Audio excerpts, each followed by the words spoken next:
Govinda Greens, premium and limited plots, prime location, destination that define your status. In front of Ames, Govinda Greens.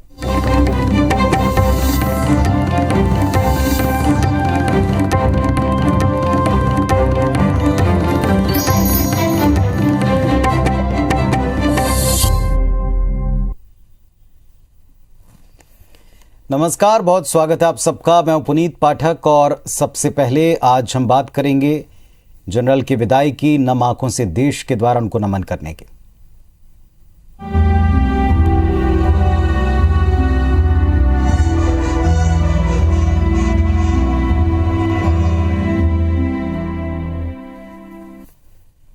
एक सैन्य अफसर को आज से पहले ना तो ऐसी श्रद्धांजलि दिखी, ना सड़कों पर ऐसा माहौल दिखा, ना ही इतना भावुक क्षण दिखा। देश के पहले chief of defence staff general Bipin Rawat और उनकी पत्नी मधुलिका रावत को पूरे सैन्य सम्मान के साथ आज अंतिम विदाई दी गई। दोनों एक ही चिता के ऊपर उनको मुखाग्नि दी गई। बेटियों कार्तिका और तारिणी ने एक साथ उनको मुखाग्नि दी। इसके पहले 800 मिलिट्री पर्सन की मौजूदगी में जनरल बिपिन रावत को 17 तोपों की सलामी दी गई। दिल्ली का आसमान और दिल्ली की सड़कें, ऐसा लगा कि जैसे भारत के तमाम लोगों की तरफ से जनरल को श्रद्धांजलि देते नजर आए।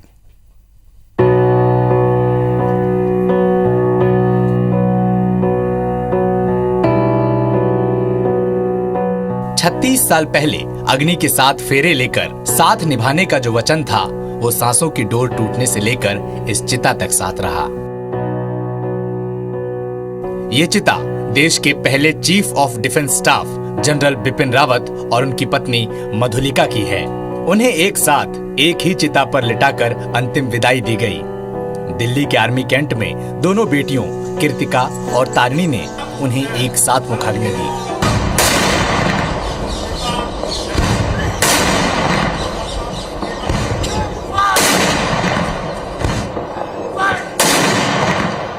अनंत सफर के लिए विदाई देने से पहले जनरल बिपिन रावत को 17 तोपों की सलामी दी गई और इस दौरान 800 मिलिट्री पर्सनल मौजूद थे। के लिए विदाई देने से पहले जनरल बिपिन रावत को 17 तोपों की सलामी दी गई और इस दौरान 800 मिलिट्री पर्सनल मौजूद थे। इससे पहले जनरल रावत की अंतिम यात्रा पर ऐसी भीड़ उमड़ी जो पहले किसी भी सेना अफसर को विदाई के मौके पर नहीं दिखी थी। पूरे रास्ते पर लोगों ने फूल बरसाए और शव वाहन के साथ साथ तिरंगा लेकर दौड़े। जनरल बिपिन रावत अमर रहे किनारे लगते रहे।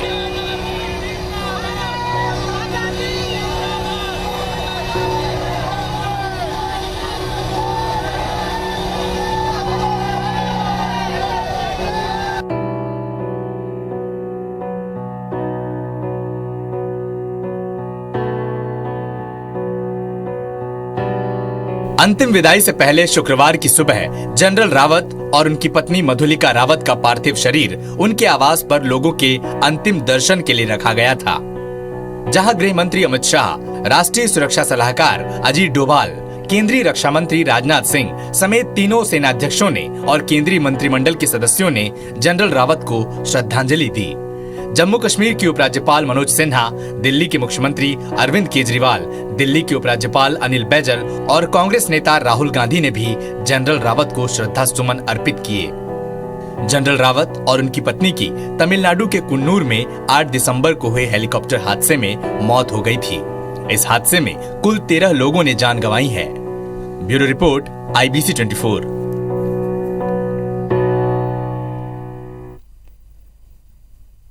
तमिलनाडु के कुन्नूर में हेलीकॉप्टर हादसे में chief of defence staff general Bipin Rawat समेत 13 दिवंगतों को देश भर में श्रद्धांजलि दी गई और इसी क्रम में मध्य प्रदेश में भी 2 तस्वीरें देखने को मिली।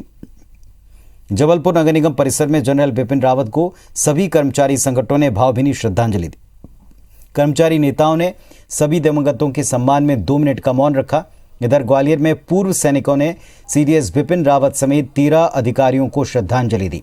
इस दौरान रानी लक्ष्मीबाई की समाधि स्थल से पूर्व सैनिक देशभक्ति गीत के साथ नारे लगाते हुए फूलबाग चौराहे तक पहुंचे और यहां पर श्रद्धा सुमन अर्पित किए।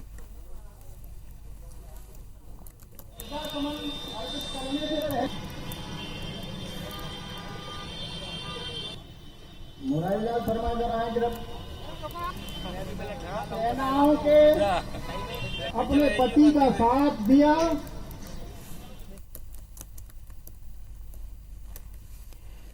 मुख्यमंत्री शिवराज सिंह चौहान ने सागर को आज 140 करोड़ के विकास कार्यों की सौगात दी। सागर दौरे पर पहुंचे मुख्यमंत्री शिवराज ने स्मार्ट सिटी के कार्यों का जायजा लिया और स्व सहायता समूह के ऋण वितरण कार्यक्रम में शामिल हुए। यहां उन्होंने सबसे पहले देश के पहले सीडीएस बिपिन रावत को नमन किया, श्रद्धांजलि दी। कहा कि रावत जी ने अपना पूरा जीवन देश की रक्षा में समर्पित कर दिया। उन्होंने शत्रु देश को हर नापाक हरकत को कड़ा जवाब दिया। सीएम शिवराज ने केन बेतवा लिंक परियोजना का जिक्र करते हुए कहा कि मध्य प्रदेश उत्तर प्रदेश के बुंदेलखंड क्षेत्र की तकदीर बदलने का सपना पूर्व प्रधानमंत्री अटल बिहारी वाजपेयी जी ने देखा, जिसे प्रधानमंत्री मोदी ने पूरा किया है। उन्होंने कांग्रेस पर निशाना साधा। कांग्रेस ने अपने राज में बुंदेलखंड क्षेत्र की तरक्की के लिए कभी ध्यान नहीं दिया। सीएम ने लाखा बंजारा झील का निरीक्षण किया और इससे जुड़ी शहर की विकास योजनाओं की जानकारी ली।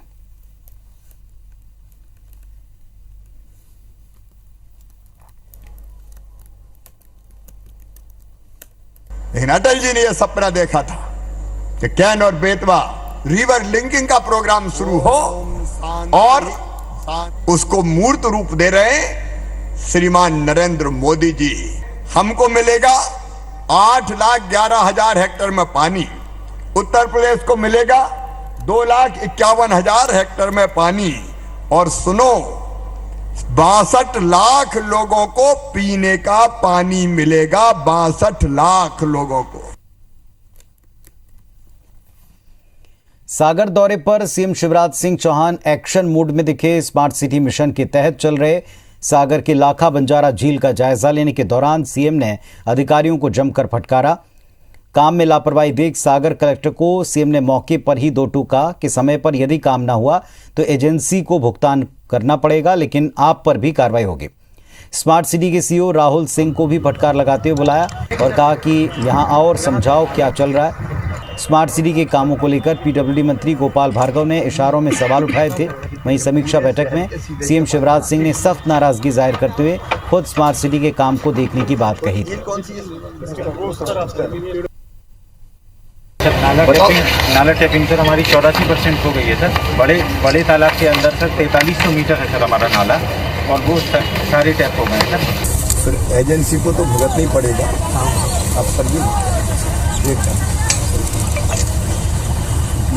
हमारी दिक्कत ये है कि अभी अगर हम दूसरी एजेंसी लाएं तो फिर 8-10 महीने 8 महीने 6 महीने लग जाएंगे, इसलिए इससे काम कंप्लीट करना तो कर दोगे ना, पूरा पक्का कर दूंगा सर। भोपाल और इंदौर में पुलिस कमिश्नर सिस्टम लागू हो गया और साथ ही साथ नए पुलिस कमिश्नर नियुक्त हो गए। पहले पुलिस कमिश्नर नियुक्त हो गए। राजधानी भोपाल के पहले पुलिस कमिश्नर की जिम्मेदारी मकरंद देवस्कर को सौंपी गई है। वहीं इंदौर के पहले पुलिस कमिश्नर हरिनारायण चारी मिश्र होंगे। वे अभी इंदौर में आईजी के पद पर हैं। वहीं मुख्यमंत्री के सचिवालय में ओएसडी मकरंद देवस्कर भोपाल के पहले कमिश्नर बनाए गए। उन्होंने भी पदभार ग्रहण कर लिया। मकरंद देवस्कर 1997 बैच के आईपीएस अफसर हैं। उन्होंने मुख्यमंत्री के सबसे भरोसेमंद अधिकारियों में से एक उनको माना जाता है। वहीं हरिनारायण चारी मिश्र 2003 बैच के अफसर हैं। यहां मौजूदा वक्त तक भोपाल के आईजी रहे एडीजी ए साई मनोहर का दिल्ली में ट्रांसफर हुआ है। उन्हें मध्य प्रदेश भवन में ओएसडी बनाया गया। इंदौर में ये पद नहीं था। दरअसल पुलिस कमिश्नर सिस्टम में इंदौर जिले में 36 थानों और भोपाल नगरीय पुलिस जिले में 38 थाने शामिल हैं। मुख्यमंत्री शिवराज सिंह चौहान ने बताया कि इंदौर भोपाल तेजी से विस्तारित हो रहे हैं, बड़े महानगरों की श्रेणी में आ रहे हैं। कानून और व्यवस्थाओं की जिम्मेदारी, इसको लेकर समस्याएं आती हैं, इनको दूर करने के लिए प्रदेश में पहली बार पुलिस कमिश्नर सिस्टम लागू हो चुका है। ये न सिर्फ अपराध पर नियंत्रण करने में कारगर साबित होगा, बल्कि कानून व्यवस्था के लिए प्रभावी सिद्ध होगा। इधर कांग्रेस ने इस सिस्टम की निगरानी की बात कही है। कांग्रेस का कहना है कि अपने स्तर पर बारीकी से वो भी मॉनिटरिंग करेंगे।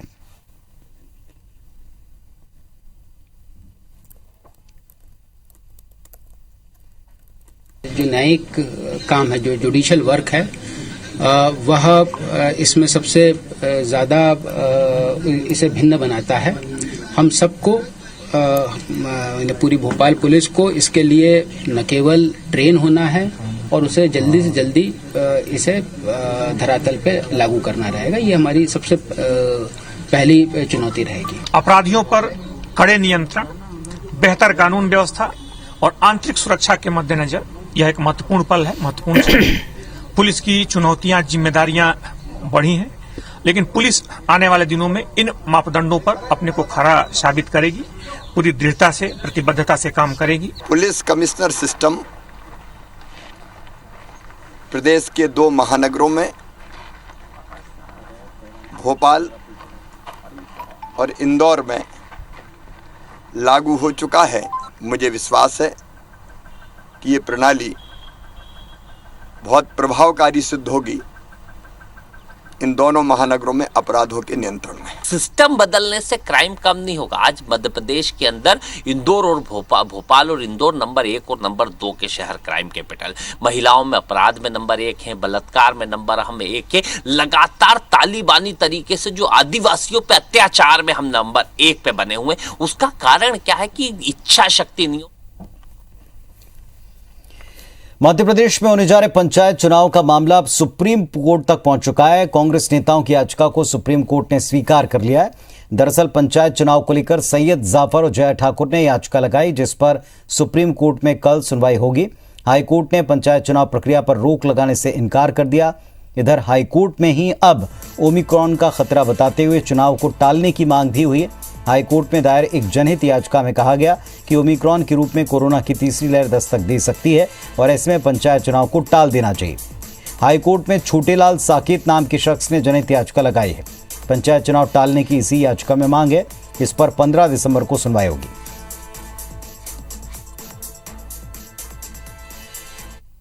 सुप्रीम कोर्ट में सैयद जाफर और जया ठाकुर की लगाई गई याचिका को आज सुप्रीम कोर्ट ने स्वीकार कर लिया और कल शनिवार के दिन हमारी याचिका पर बहस होगी। मध्य प्रदेश की भाजपा सरकार ने 2019 के पंचायत परिसीमन और आरक्षण को समाप्त करते हुए 2014 के परिसीमन और आरक्षण को यथावत रखते हुए चुनाव की घोषणा की है। ग्वालियर की मुरार नदी का पुनरुद्धार नमामि गंगे प्रोजेक्ट के तहत किया जाएगा और इसके लिए नमामि गंगे प्रोजेक्ट के अधिकारियों ने डीपीआर बनाना शुरू कर दिया है। इस नदी के जीवित होने आयोजित 3 दिवसीय राष्ट्रीय जल सम्मेलन का शुभारंभ नागरिक उड्डयन मंत्री ज्योतिरादित्य सिंधिया ने आज भारतीय पर्यटन एवं यात्रा प्रबंधन संस्थान में किया है। इस सम्मेलन में घटते जल स्रोत और नदियों के संरक्षण को लेकर चर्चा हुई। जल सम्मेलन में सबसे बड़ा मुद्दा पानी की समस्या को लेकर है। कार्यक्रम में फेमस मैग्सेसे पुरस्कार विजेता राजेंद्र सिंह 3 दिन तक मौजूद रहेंगे। वहीं देश भर में जल संरक्षण पर काम करने वाले लोग भी उपस्थित रहेंगे। एक देश के व्यक्ति को जल संग्रहण में दोनों तरीके से एडेप्टेशन और मिटिगेशन दोनों को अपनाकर आगे हमें इस ब्रह्मांड का संरक्षण भी करना हमारी जिम्मेदारी है। अक्सर मंत्रियों के दौरे को लेकर आम आदमियों को परेशानी झेलनी पड़ती है। यह खबर उमरिया से, जहां प्रभारी मंत्री रामकिशोर कांवरे ने जिला अस्पताल का दौरा किया। इस दौरान अस्पताल परिसर में मरीजों को घंटों मशक्कत करनी पड़ी। दौरे को लेकर सुबह से अस्पताल में बड़ी हलचल दिखी। मुख्य चिकित्सा अधिकारी पूरी व्यवस्था करने में जुटे रहे। सीएमओ ने फरमान जारी किया कि किसी भी मरीज को अंदर न आने दिया जाए ताकि अंदर गंदगी न फैले। मरीजों को बाहर ही रोक दिया गया, जिसमें बड़ी संख्या में महिलाएं भी शामिल थीं। कई गर्भवती महिलाएं थीं। वहीं प्रभारी मंत्री रामकिशोर कांवरे ने जिला अस्पताल का निरीक्षण किया, ऑक्सीजन प्लांट को देखा। वहीं जब मरीजों की दिक्कत को लेकर सवाल पूछा गया तो उन्होंने चुप्पी साध ली। कहते हैं कि मंत्री जी आ रहे हैं, साफ सफाई अंदर चल रहा है, आप लोग बाहर बैठिए, उसके बाद अंदर जाना, जब सफाई हो जाएगी मंत्री आएंगे। मैं आएगा हूँ सिस्टर साहब तो कहते रहे कि बाहर चले जाओ, तो कहाँ चलो।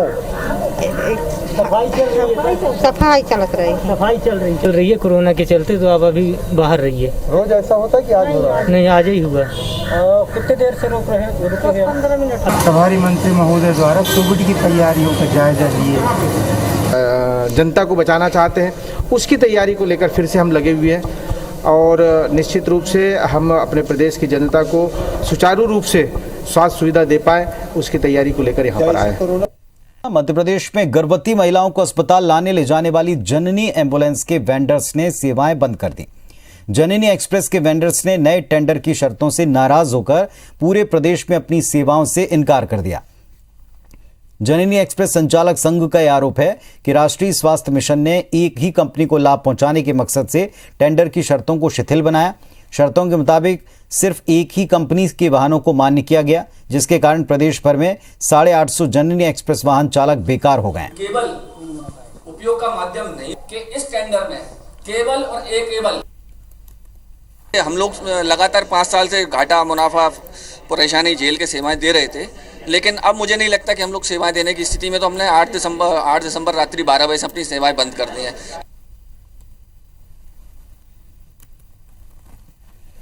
जबलपुर नगर निगम के कर्मचारी अपनी मांगों को लेकर एक दिन की काम बंद हड़ताल पर हैं। आज सुबह सभी कर्मचारी नगर निगम मुख्यालय में जमा हुए। कर्मचारियों ने किसी भी विभाग के ताले नहीं खोले और न ही काम करने के लिए अपनी सीट पर बैठे। कर्मचारी नेताओं का कहना है कि नगर निगम में सीधी भर्ती की जा रही, जबकि सैकड़ों संविदा कर्मचारी नियमित होने के इंतजार में। निगम कर्मचारी कई सालों से केंद्र सरकार के बराबर वेतन भत्ता देने की मांग कर रहे हैं, लेकिन इसको पूरा नहीं किया जा रहा। पिछले 7 साल से कई कर्मचारियों की विभागीय जांच पूरी नहीं हुई, जिससे उनका भविष्य अंधकार में है। इसके अलावा अलग अलग विभागों से जुड़ी कई समस्याएं हैं जो निराकरण के लिए इंतजार कर रहे हैं। संभागायुक्त और राज्य शासन को कई बार ज्ञापन दिया, लेकिन अब तक किसी समस्या का निराकरण नहीं किया। कर्मचारियों का कहना है कि अगर उनकी मांगें न मानी गई तो आने वाले दिन में अनिश्चितकालीन हड़ताल की जा सकती है।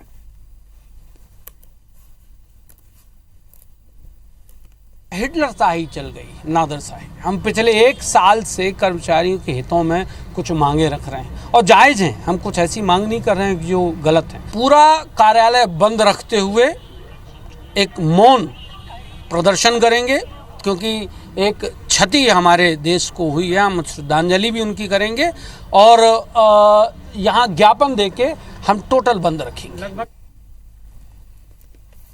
मध्य प्रदेश में शिक्षक भर्ती पात्रता परीक्षा विवाद थम नहीं रहा है। अब अभ्यर्थियों ने कई विषयों में पदों की भर्ती की संख्या कम और रिक्त पद ज्यादा होने पर विरोध जताया।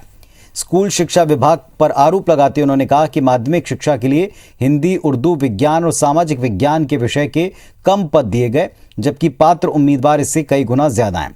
ऐसे में पदों की संख्या बढ़ाने की मांग की गई। चयनित अभ्यर्थी आज मानवाधिकार दिवस पर भोपाल के नीलम पार्क में शांतिपूर्ण प्रदर्शन कर अपने हक की मांग करते नजर आए। साल 2018 में करीब 30,000 पदों के लिए शिक्षक भर्ती प्रक्रिया शुरू की गई।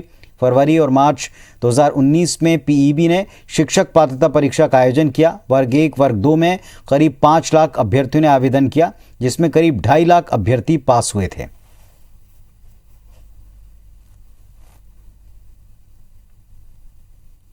उसमें 30,000 पदों पर भर्ती होना थी, लेकिन ये पद घटकर 24,200 रह गए।